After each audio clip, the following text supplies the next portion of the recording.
পরিযায়ী শ্রমিকদের জীবনের দুর্দশা একটি গানের মধ্য দিয়ে পরিযায়ী শ্রমিকদের জীবন চিত্র তুলে ধরেছিলেন প্রজাপতি খালুয়া।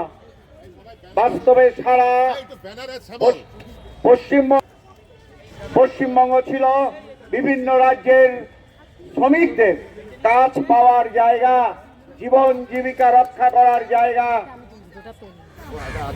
কিন্তু বর্তমানে দুঃখের হলো কথা সত্য, আজকে পশ্চিমবঙ্গের শ্রমজীবী মানুষকে যেতে হচ্ছে পেটের তাগিদে, চলে যেতে হচ্ছে কোথায় কেরল, কোথায় তামিলনাড়ু, কোথায় অন্ধ্রপ্রদেশ। যার ভাষা জানে না তারা, সেখানকার সংস্কৃতির কোন রকম জানাশোনা থেকে দূরের কথা, একদম বিপরীত সংস্কৃতির মানুষ তারা। কিন্তু পেট বড় বালাই তাদেরকে যেতে হচ্ছে বিভিন্ন রাজ্যে।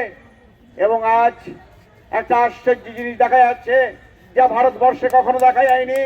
বিভিন্ন রাজ্যের মানুষ, ভারতবাসী যে কোনো রাজ্যে তারা কাজ করতে পারতেন এবং কাজ করতেন। কিন্তু বর্তমানে বিজেপি সরকার ক্ষমতায় আসার পর ধর্মের ভিত্তিতে তারা যে মানসিকতা তৈরি করেছে, প্রাদেশিকতার বিষবাষ্প দিয়ে, ধর্মীয় বিষবাষ্প দিয়ে তারা এমন পরিবেশ তৈরি করেছে, এক রাজ্যের শ্রমিক আরেক রাজ্যে কাজ করতে যেতে পারছেন না। শুধু তাই নয়, বাংলা ভাষায় কথা বলে বলে আজকে উড়িষ্যায়, আজকে ঝাড়খণ্ডে, আজকে কেরলে, আজকে তামিলনাড়ুতে, আজকে বিভিন্ন জায়গায় তাদেরকে বাংলাদেশি তকমা দিয়ে তাদেরকে অত্যাচার করা হচ্ছে, তাদের উপর অত্যাচার করা হচ্ছে, তাদের খুন করা হচ্ছে। কয়েকদিন আগে আপনারা দেখেছেন মুর্শিদাবাদের আমাদের পরিযায়ী শ্রমিককে খুন করা হয়েছে নৃশংসভাবে। এর বিরুদ্ধে শুধু পরিযায়ী শ্রমিকরা নয়, পশ্চিমবঙ্গের সমস্ত অংশের শ্রমজীবী মানুষ আজকে গর্জে ওঠা প্রয়োজন। আজকে সমস্ত সুবুদ্ধি সম্পন্ন মানুষের এর বিরুদ্ধে আজকে সমস্ত জায়গায় প্রতিবাদের ঝড় তোলা দরকার। ভারতবাসী হিসেবে ভারতবর্ষের যে কোনো প্রান্তে কাজ করার অধিকার, মৌলিক অধিকার, সাংবিধানিক অধিকার, তাকে আজকে খর্ব করা হচ্ছে। তাকে আজকে এমন জায়গায় নামানো হয়েছে, কে হিন্দু, কে মুসলমান, কে বাংলাদেশি। বাংলা ভাষায় কথা বললেই বাংলাদেশি হয় না। পশ্চিমবঙ্গের কোটি কোটি 8 কোটি মানুষ বাংলা ভাষায় কথা বলে। উড়িষ্যার কিছু মানুষ বলে, আসামের কিছু মানুষ বলে, ত্রিপুরায়ও কোটি কোটি মানুষ বাংলা ভাষায় কথা বলে। তারা বাংলাদেশি নন। এদেশে তাদের জন্ম, এদেশের তারা নাগরিক, এদেশের তারা ভোটার। কিন্তু ওরা বাস্তবে এই জিনিস তৈরি করছে। আমরা তার বিরুদ্ধে এআইইউটিউসির পক্ষ থেকে মাইগ্রেন্ট ওয়ার্কার্স অ্যাসোসিয়েশন যে লড়াই লড়ছে, এআইইউটিউসি অনুমোদিত all India migrant workers association, এই লড়াই শুধু পশ্চিমবঙ্গে নয়, সারা ভারতবর্ষে লড়াই চলছে। আমরা এই দাবিতে আজকে যে 4 জায়গায় ডেপুটেশন হচ্ছে এবং আজকে যে মিছিল হলো, আমরা সরকারকে বলতে চাই, আপনারা যদি দ্রুত এই পরিযায়ী শ্রমিকদের চিহ্নিত করে পরিচয়পত্র দেওয়া, তাদেরকে পশ্চিমবঙ্গে কাজ দেওয়া এবং ন্যায্য মজুরি দেওয়া, ন্যূনতম মজুরি বৃদ্ধি করে তা যদি করতে না পারেন, তাহলে আমরা বৃহত্তর আন্দোলনে নামবো। লক্ষ লক্ষ পরিযায়ী শ্রমিক কলকাতার রাজপথ আটকে আন্দোলন করবে, এই হুঁশিয়ারি আমরা দিয়ে যেতে চাই। আগামী দিনে সে আন্দোলন গড়ে তোলার জন্য আজকে যারা এসছেন, সমস্ত পরিযায়ী শ্রমিকরা গ্রামে ফিরে গিয়ে সমস্ত পরিযায়ী শ্রমিক পরিবারকে ঐক্যবদ্ধ করুন। লড়াই আন্দোলন ছাড়া আজকে বাস্তবে সরকার কোনো দাবি মানবে না। তাই সরকারকে আন্দোলন করে দাবি মানাতে হবে। এই দাবি যাতে সরকার মানে, সেরকম আন্দোলন এবং সংগঠন আমাদের গড়ে তুলতে হবে।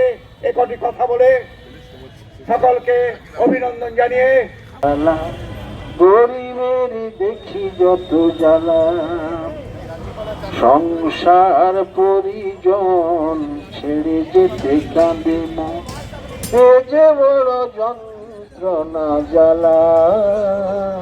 তবু এরা ঘর ছেড়ে পাড়ি দেয় বহু দূরে, কাজের খোঁজে দুই বেলা। এ সমাজ মালিকের শ্রমিকের তরে হেতা, হয় না মহৎ কোনো কর্ম। শ্রমিকের শ্রম চুরি, শোষণ মুনাফার, বিভেদ সৃষ্টি এর ধর্ম। এ সমাজ মালিকের শ্রমিকের তরে হেতা, হয় না মহৎ কোনো কর্ম। শ্রমিকের শ্রম সুচুরি, শোষণ মুনাফার, বিভেদ সৃষ্টি এর ধর্ম। তাই আজ মনে হয় এ সমাজ আর নয়, হাতুড়ি গাইতে হাতে তুলি, একে খানে খানে করে ভেঙে ফেলি, একে খানে খানে করে ভেঙে ফেলি, খান খান করে ভেঙে ফেলি, খান খান করে ভেঙে ফেলি।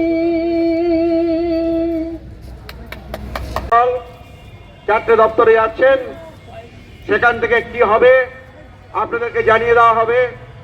আপনারা গ্রামে গ্রামে সেই অনুযায়ী প্রচার করবেন। আজ রাজ্যপাল সহ বিভিন্ন শ্রম দপ্তরে এই ডেপুটেশনে দলে দলে সামিল হন। ওড়িশা সহ ভিন রাজ্যে কর্মরত পরিযায়ী শ্রমিকদের উপরে নিপীড়ন অবিলম্বে বন্ধ করতে হবে। বাংলাভাষী পরিযায়ী শ্রমিকদের বাংলাদেশি তকমা দেওয়া চলবে না। বাংলাদেশি তকমা দিয়ে এ রাজ্যের পরিযায়ী শ্রমিকদের বেনাগরিক করে দেওয়া চলবে না। এসআইআর এর নাম করে পরিযায়ী শ্রমিকদের বেনাগরিক করে দেওয়ার বিরুদ্ধে সমস্ত মানুষ এক হও। এসআইআর এর নামে কোন পরিযায়ী শ্রমিকের ভোটাধিকার কেড়ে নেওয়া চলবে না। নিপীড়ন ও দুর্ঘটনা মৃত পরিযায়ী শ্রমিকদের পরিবারদের একজনকে চাকরি ও 50 লক্ষ টাকা ক্ষতিপূরণ দিতে হবে।